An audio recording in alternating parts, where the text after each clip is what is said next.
have already resigned from the CBI. BBC News. South Korea has gone through a huge transformation in the last 60 years, but as Peter Day reports for In Business in half an hour, it may be time for this driven country to change direction. Before that, the report. David Cameron recently announced the government is to investigate the activities of the Islamist organisation, the Muslim Brotherhood. Peter Marshall asks, what sparked this sudden interest in a group which has had a base in Britain for decades and which has previously been regarded as an ally to UK authorities in the fight against extremism? From Cairo to Cricklewood Broadway, it's been a huge come down for Egypt's Muslim Brotherhood. This time last year, they were in the presidential palace. Now in exile after a military coup, they've supposedly set up what's been called a new propaganda nerve centre above this disused kebab shop here in London, NW2. No one connected to the Muslim Brotherhood admits to knowing anything about it. That could be down to their pathological secrecy, but with the Brotherhood, it's hard to pin things down. Whatever the truth, David Cameron says he wants to know a lot more about what the brothers are up to here in Britain. What I think is important about the Muslim Brotherhood is to make sure we fully understand what this organisation is, what it stands for, what its links are. Our policy should be informed by a complete picture. It's the world's most significant Islamic political movement. After the Arab Spring, it produced Egypt's first democratically elected president. Since the military coup, its leaders have fled, some to London. On the report this week, is David Cameron right to be worried about the Muslim Brotherhood?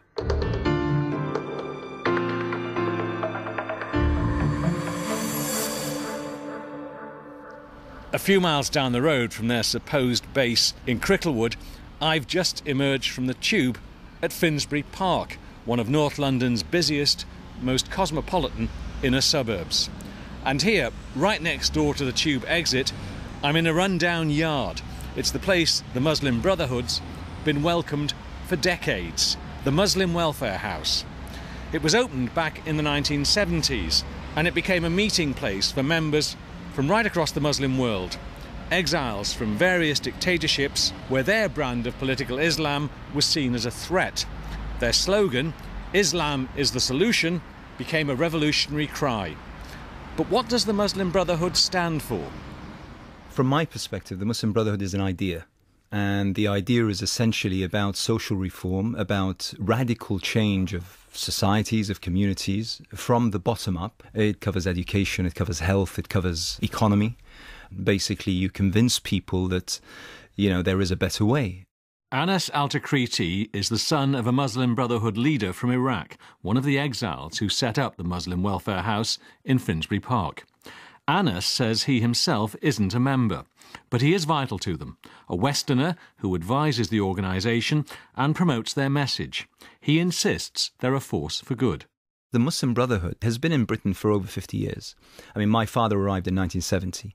And since then, the idea of the Muslim Brotherhood has been the catalyst behind British Muslims being encouraged to take part in the political process, to vote, to stand for elections, to look at Britain as being their home. I would suggest that the idea that in 2014, all of a sudden, David Cameron is looking upon the Muslim Brotherhood as, a potential problem and therefore investigating is itself problematic. The timing is everything. The fact that the Muslim Brotherhood has been banned after the coup, the military coup in Egypt, as well as banned in, Saudi Arabia, no less. And then ourselves investigating the Muslim Brotherhood is somewhat laughable. What do you mean? Well, I mean that a real democratic experience in a country like Egypt has been crushed by a military coup.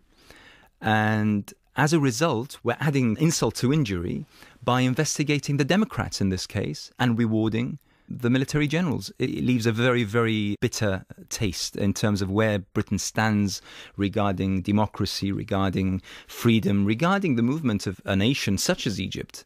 Welfare and social reform were at the heart of the Muslim Brotherhood when it was founded in Egypt back in the 1920s. Although, as critics like to point out, its ultimate goal is to build an international Islamic superstate implementing Sharia law. Members, when they swear an oath of allegiance to the Brotherhood, declare, "The Quran is our constitution," and "to die for the sake of God is our greatest objective." Those aims worry Olivier Guitta, Director of Research at the anti-Islamist think tank the Henry Jackson Society.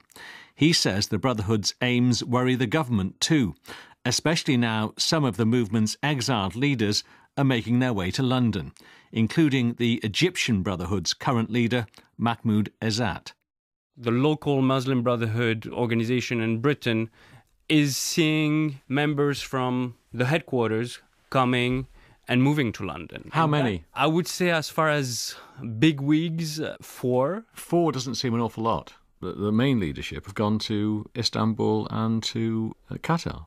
Correct. But it's still troubling that a very, very important meeting, and that took place in London, where Mr. Ezzat, considered as the Iron Man of the Muslim Brotherhood, came to London to attend this meeting. And Mr. Ezzat will not come if it wasn't really, really important. I think that if those persons would not have come to London, the Prime Minister would have never asked for an investigation about what was going on. There's no evidence at all that they were in any way shady during this meeting, though, is there? I'm not privy to what MI5 knows about this meeting, but you can be sure that they must have not talked about the weather. Today, back in Egypt, the Muslim Brotherhood is deemed a terrorist organisation.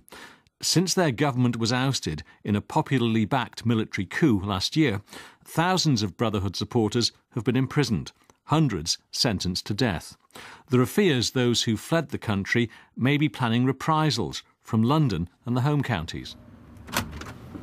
Hello? Mohammed Sudan? Yes, sir. Peter Marshall from BBC. Yes, how are you doing? Mohammed Sudan, Foreign Affairs spokesman for the Brotherhood's Freedom and Justice Party, is now living in a terraced house in Windsor. He's seeking asylum. He maintains the Muslim Brotherhood always turns the other cheek, as shown when it faced oppression from past Egyptian presidents, like Nasser and Mubarak. He says that's not about to change. I incite people to protest against the coup, but not for violence. What would provoke you to react violently? In Muslim Brotherhood, nothing, because we raised in this philosophy. Me, myself, I've been in jail many times. You were tortured as well? Yes, many times. Yes, if you are in prison, it's horrible. Egyptian prisons is horrible. But you didn't seek reprisals, you're saying? I never looked for revenge. This is our philosophy, and it's written in our books, in our websites. Considering Britain has often given refuge to some questionable characters, Mr. Sudan can't understand why people like him are now a priority for the British government to investigate. He suspects it's a result of foreign pressure. I think it's something like a political message. He wants to give it. Yes, it's a political message. There are some kind of pressure coming from Egypt and Saudi Arabia and Emirates. These countries are dictatorial regimes ruled from a long time ago. And they are worried since the Arab Spring that might export the revolution to their land. So it could come from what you achieved in Egypt? Maybe. And they know that the Muslim Brotherhood are in the top of this revolution. While Saudi Arabia and the United Arab Emirates are both ruled by conservative Muslim monarchies, these royal houses view the Brotherhood's democratic form of political Islam as a threat to their control. So when David Cameron publicly announced the review of the Brotherhood in the UK, some felt he was pandering to those Gulf states. Why else tell everyone about what's essentially an intelligence review? I was quite astonished because British parliamentarians have been meeting the Muslim Brotherhood for some years, and I couldn't really understand what the motivation was. Baroness Faulkner is a secular Muslim and the Liberal Democrats' Foreign Affairs spokesperson in the House of Lords. For the PM to do this in a very public manner suggests that there's some other agenda other than usual security service concerns that are an ongoing event year in and year out. Isn't it reasonable to review the activities of an organisation like the Muslim Brotherhood? Well, indeed, and as I understand it, MI5 and MI6 and the Home Office's counter-terrorism unit regularly review the activities of all sorts of organisations. But what's different about this? What's different about this is that we don't get the Prime Minister standing up in a Downing Street press conference and announcing it. A couple of weeks after the banning of the Muslim Brotherhood in Saudi Arabia, and after we've been involved in trying to sell defence equipment to certain countries in the Muslim world which are very antagonistic to the Muslim Brotherhood. You're suggesting these things are linked? Yes. You're accusing him of extraordinary political cynicism. Yes, I think there is an element of political cynicism there, which is why I came public and asked my question in the House of Lords. The suspicion that all this is to please the Gulf kingdoms has been compounded by the fact that the man chosen to lead the review of the Brotherhood is Britain's ambassador to Saudi Arabia. And Mr Cameron happened to be in the Emirates meeting the Crown Prince of Abu Dhabi only a week before announcing it. So was Britain kowtowing? Downing Street flatly denies the accusation, and the former Foreign Office Minister for the Middle East, Conservative MP Alistair Burt, calls it a cheap shot. I think that's a rather knee-jerk sort of comment, if I could say so. It's perfectly true that all sorts of countries in the region have an interest in Muslim Brotherhood activities, but the Brotherhood activities cover quite a spread. I think that's one of the reasons that the Prime Minister wants to try and get to the bottom of this. And is it a collective leadership that is all working in one particular direction? Is it separate in each different states? I'm quite convinced that the drive for this is to know much more about how this is affecting UK interests rather than anything else. One of the main criticisms of the review is that it's been carried out by the serving British ambassador to Saudi, Sir John Jenkins. It could compromise him, couldn't it? I can't see how holding a review under the auspices of probably, in my view, the best Arabist in the Foreign Office, and the man who knows more about it than anything else, could be considered to be anything of a detriment. Why announce the investigation publicly? It's a fair question. Policy reviews are conducted all the time. They're not always public. But I think that this would have involved people knowing about it. The government's invited all sorts of people to speak to it, to take views of organisations, take views of the Muslim Brotherhood itself. If it had come out that this was going on, your question to me would have been, why have you done all this in secret? The great conundrum with the Muslim Brotherhood is everyone agrees it's a gateway to Islamism. But does it open a path towards or away from violence? David Cameron has in fact been voicing his concerns about the Muslim Brotherhood to select audiences for some years. As opposition leader in 2008, in a speech to a Jewish community group, he questioned the Brotherhood's links to extremism. 3 years later, as Prime Minister, at a defence conference in Munich, he spoke more generally about what he sees as the threat Islamism poses to liberal democracies. Islamist extremism is a political ideology supported by a minority. At the furthest end are those who back terrorism to promote their ultimate goal, an entire Islamist realm governed by an interpretation of Sharia. Move along the spectrum and you find people who may reject violence but who accept various parts of the extremist worldview, including real hostility towards Western democracy and liberal values.